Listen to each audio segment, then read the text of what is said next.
आखिर किसकी गलती के कारण हुआ कलयुग का आरंभ? कैसे होगा इसका अंत?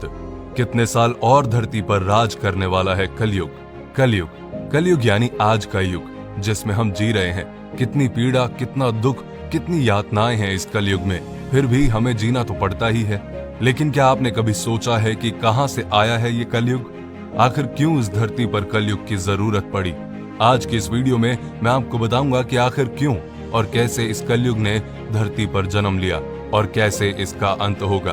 तो जैसे आपका दोस्त आपको जब कुछ बातें बताता है तो आप उसे सुनते हैं, वैसे ही आप मुझे अपना दोस्त मान ले, ऐसा मैं कहूंगा नहीं, क्योंकि मैं आपका दोस्त ही हूं। तो आखिर तक बने रहिए इस वीडियो में मेरे साथ और मेरी बात को ध्यान से सुनिए।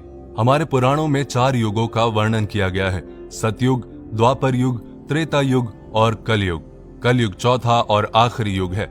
शास्त्रों में बताया गया है कि कलयुग के अंत में जब कलयुग अपनी चरम सीमा पर पहुंच जाएगा तब भगवान विष्णु अपने 10वें अवतार कल्कि के रूप में अपने देवदत्त घोड़े पर सवार होकर आएंगे और इस कलयुग का अंत कर देंगे।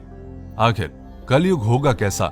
हमारे पुराणों में बताया गया है कि कलयुग में पाप, अधर्म, घृणा, झूठ, अपराध आदि काफी बढ़ जाएगा। मनुष्य केवल 20 साल तक ही जीवित रहेंगे। उनका कद भी घटकर 4 इंच तक हो जाएगा। कलयुग में कुछ ऐसे व्यक्ति होंगे जो विद्वान कहलाएंगे, लेकिन अपने फायदे के लिए दूसरों को नुकसान पहुंचाने में जरा भी नहीं हिचकिचाएंगे। कलयुग में लोग अपनी संतानों के मोह में इतना डूब जाएंगे कि संतान का विकास ही रुक जाएगा और बच्चे माता पिता के प्रेम में फंसकर ही रह जाएंगे। कलयुग में अगर किसी दूसरे की संतान साधु बने तो उसके दर्शन अवश्य करेंगे, लेकिन अगर खुद की संतान साधु बने तो निराश होकर रोएंगे और सोचेंगे कि आखिर उनकी संतान ने ऐसा क्यों किया। कलयुग में दोगले लोग होंगे जो कहेंगे कुछ और करेंगे कुछ और, अपनी सत्ता का गलत इस्तेमाल करेंगे और मासूम लोगों का शोषण करेंगे। कलयुग के लोग ऐसे होंगे जो अपने पुत्र और पुत्री के विवाह में बहुत धन खर्च करेंगे, लेकिन किसी गरीब को कुछ नहीं देंगे। और इनमें कई बातें हम अपने जीवन में सच होते देख भी रहे हैं। ऐसे में हमारे मन में सवाल उठता है कि आखिर इस कलयुग का आरंभ हुआ कैसे? तो चलिए जानते हैं। कलयुग की शुरुआत भारत के महान गणितज्ञ आर्यभट्ट ने अपनी पुस्तक आर्यभट्टियम में इस बात का उल्लेख किया है कि जब वो 23 साल के थे तब कलयुग का 36वां वर्ष चल रहा था। आंकड़ों के अनुसार आर्यभट्ट का जन्म 476 ईस्वी में हुआ था। गणना की जाए तो कलयुग का आरंभ 3102 ईसा पूर्व में हो चुका था। कलयुग का संबंध महाभारत काल से बताया जाता है। कहा जाता है कि जब महाभारत युद्ध के बाद पांडवों ने कौरवों को हराकर सारा राजपाट जीत लिया था, तब कुछ समय के बाद पांडवों को समझ आ गया कि इन सब चीजों की जरूरत नहीं है। इसीलिए सभी पांडवों की सहमति से युधिष्ठिर ने अपना सारा राजपाट त्याग कर राजा परीक्षित को सौंप दिया और द्रौपदी के साथ सभी पांडव मोक्ष की प्राप्ति के लिए हिमालय की ओर चले गए। बस तभी से कलयुग का आरंभ शुरू हो गया। राजा परीक्षित बड़े ही कुशल और दयालु राजा थे। उनके शासनकाल में उनकी प्रजा को कभी भी कोई दुख या कष्ट नहीं हुआ। एक बार राजा परीक्षित एक नदी के पास से गुजर रहे थे। उन्होंने देखा कि नदी के किनारे एक गाय और बैल आपस में बातचीत कर रहे हैं, लेकिन कलयुग उनको दुखी कर रहा है। राजा परीक्षित ने बैल के रूप में धर्म और गाय के रूप में पृथ्वी को पहचान लिया। कलयुग के द्वारा गाय और बैल के ऊपर होने वाले अत्याचार को राजा परीक्षित सहन नहीं कर पाए और उन्होंने अपनी तलवार निकाली और कलयुग को मारने के लिए आगे बढ़े। राजा परीक्षित का क्रोध देखकर कलयुग कांपने लगा।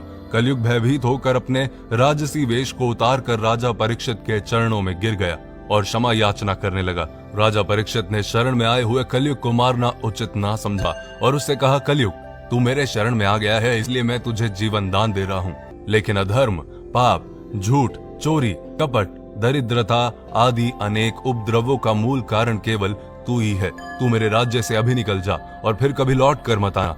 परीक्षित की बात को सुनकर कलयुग ने कहा कि पूरी पृथ्वी पर आपका निवास है। पृथ्वी पर ऐसा कोई भी स्थान नहीं है जहां आपका राज्य ना हो। ऐसे में मुझे रहने के लिए स्थान प्रदान करें। तब राजा परीक्षित ने सोच विचार कर कहा, झूठ, धुत, मद्यपान, परस्त्री गमन और हिंसा, इन 4 स्थानों में असत्य, मद, काम और क्रोध का निवास होता है, तो इन 4 स्थानों पर रह सकता है। लेकिन इस पर कलयुग बोला, हे राजन, ये 4 स्थान मेरे रहने के लिए अपर्याप्त हैं, अन्य जगह भी प्रदान कीजिए मुझे। इस मांग पर राजा परीक्षित ने उसे स्वर्ण के रूप में 5वां स्थान प्रदान किया। स्वर्ण रूपी स्थान मिलते ही कलयुग ने राजा परीक्षित के सोने के मुकुट में वास कर लिया। कलयुग को इन स्थानों के मिल जाने से प्रत्यक्षता तो वहां से चला गया, किंतु कुछ दूर जाने के बाद अदृश्य रूप में वापस आकर राजा परीक्षित के स्वर्ण मुकुट में निवास करने लगा और फिर धीरे धीरे पूरी धरती पर फैल गया। कलयुग का अंत ब्रह्मवैवर्त पुराण में बताया गया है कि जब कलयुग धरती पर अपने 5000 साल पूरे कर लेगा तो गंगा नदी सूखी पड़ जाएगी।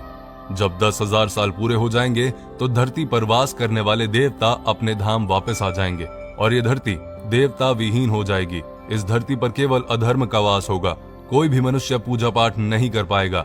रिश्ते तो बस नाम के रह जाएंगे। सब लोगों की बुद्धि भ्रष्ट हो जाएगी जो केवल धन के बारे में ही सोचते रहेंगे। लोग हमेशा अशांत रहेंगे। कोई गुरु का आदर नहीं करेगा।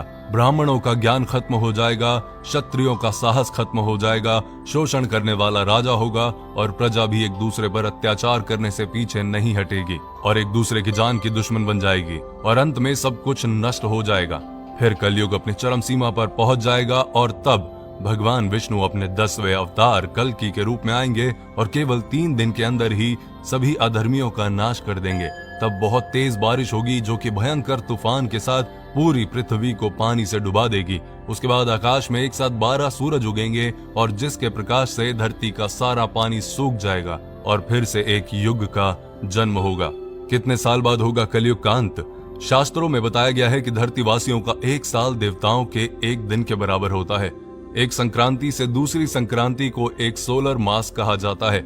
ऐसे 12 सोलर मंथ का एक सोलर वर्ष होता है जो देवताओं का 1 दिन और रात होता है। सतयुग को 4800 दिव्य वर्ष का बताया गया है। त्रेता युग 3600 दिव्य वर्ष का था।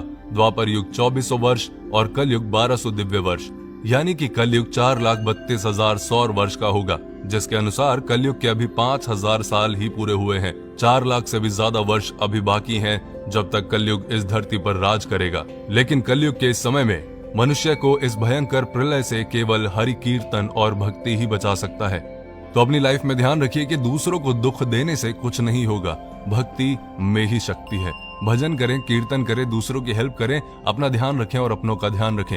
ये वीडियो आपको कैसी लगी मुझे कमेंट करके जरूर बताएं और अगली वीडियो बहुत ही अच्छी और बहुत ही इंफॉर्मेटिव लेके आने वाला हूं आपके लिए। पेज को फॉलो करें अगर अभी तक आपने किया नहीं। प्लीज कमेंट करके फीडबैक अपना जरूर दें।